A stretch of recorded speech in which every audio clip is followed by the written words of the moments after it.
मुकेशी गणना करे तो फक्त मुकेशी धावे सूर्यवादी कृपया करे मारिया लागले हमेशा जन्म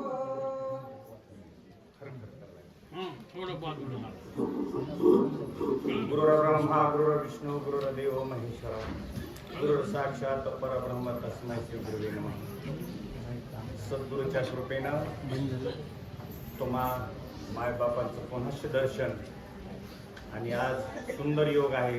इथं कोटीमध्ये कांड जल्लोषामध्ये आहे की नाही महाराज, त्याचप्रमाणे नाथषष्ठीचा योग आहे.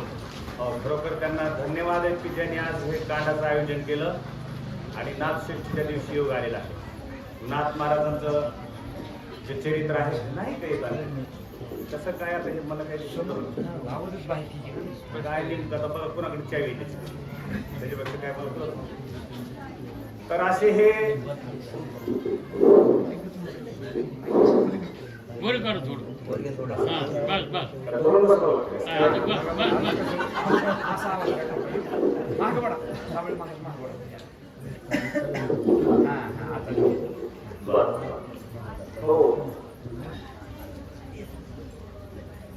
तर एकनाथ महाराजांची नाथषष्ठी आज आपण या निमित्तानेही साजरी करत आहोत. बरोबर आपण भाग्यवान आहे.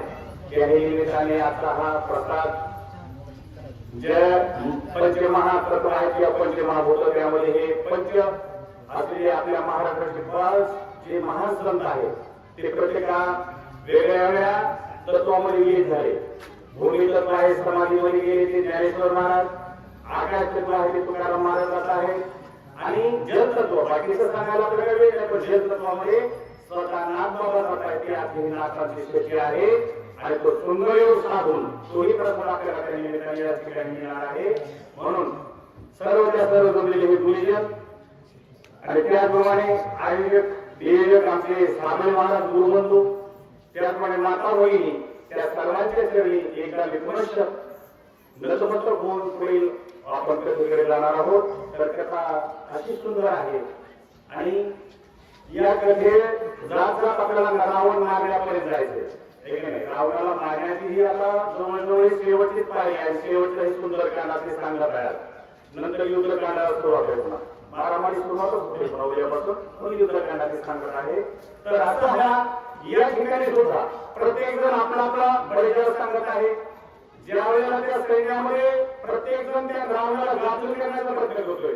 कारण आजपर्यंत राज जर कोणी केला असता तर तो प्रधानीच त्रास केला आणि जर वर कोणी आला असतं तर प्रधानच रावण आणत असतात.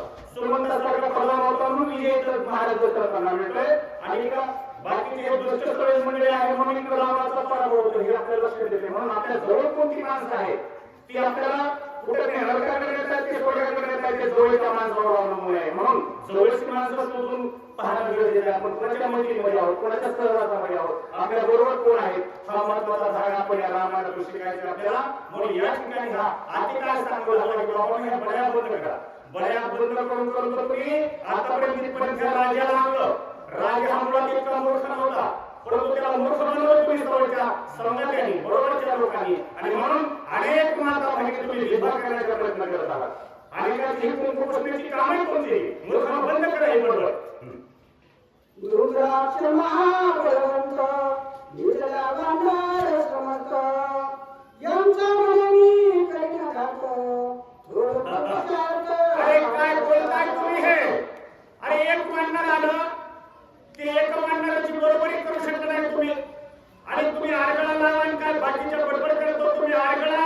अरे एवढी मोठी मांडणार सेना तर ते 11 पद्म वाढणार आहे आणि तुला हनुमंतापेक्षा बलवान आहे ते आणि त्या बलवाना मांडणापुढे तुमचं काय चालणार आहे बंद करा हे सगळ्या गोष्टी.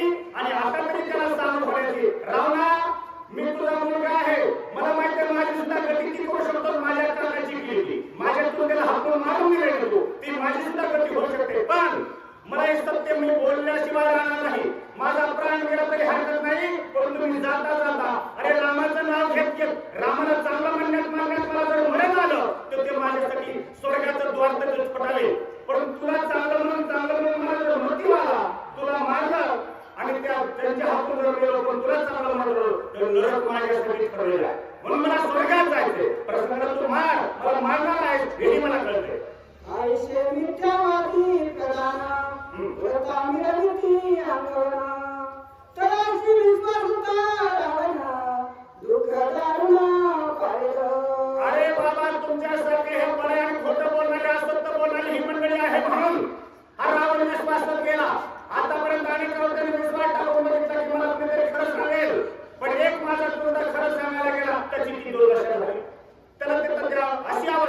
झाली आणि माझं तरी काय वेळ होणार आहे. महाराज तुम्ही आता तरी सावध व्हा. वेळ आणखी गेली नाही. माझा राम किती मोठा आहे.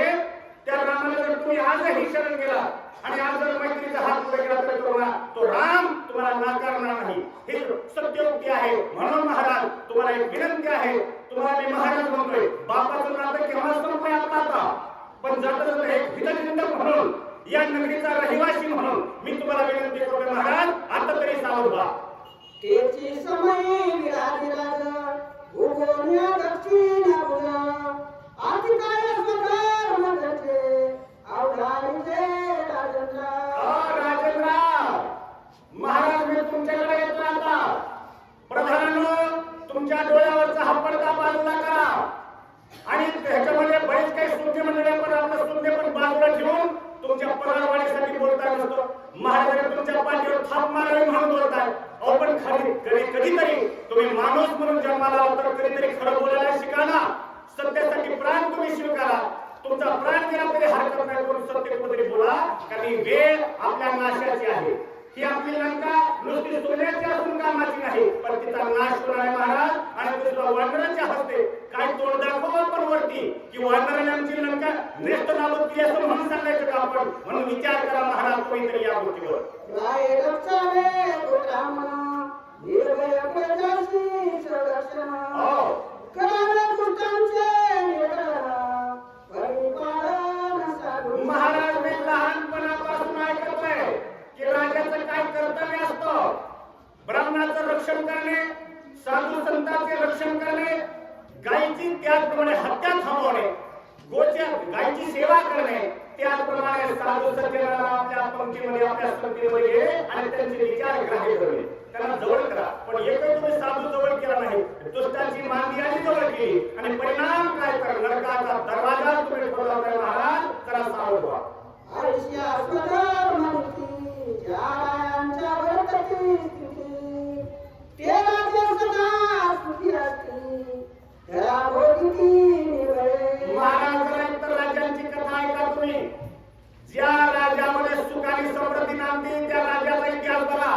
ते राजे महाराजे काय करते त्यांचा इतिहास तुम्ही त्यांची पालन तपासा. तुमच्या लक्षात येईल की ते ब्राह्मणाचं रक्षण करतात, साधू संतांची सेवा करतात, गायीची सेवा करतात. कारण गायीच्या पुढे जन्माला आणि बछडं पीक पुढे बैल म्हणून आपल्या शेतीमध्ये लागते. आणि ती जर बैल आज आपल्याला माहिती आहे जर बैलाची गाडी असेल तर ती 200-300 रुपयाला आपली शेतातून काही गाठ मिळाली. आता ट्रॅक्टरला हात लावल्याबरोबर ते 1000 रुपये काढ.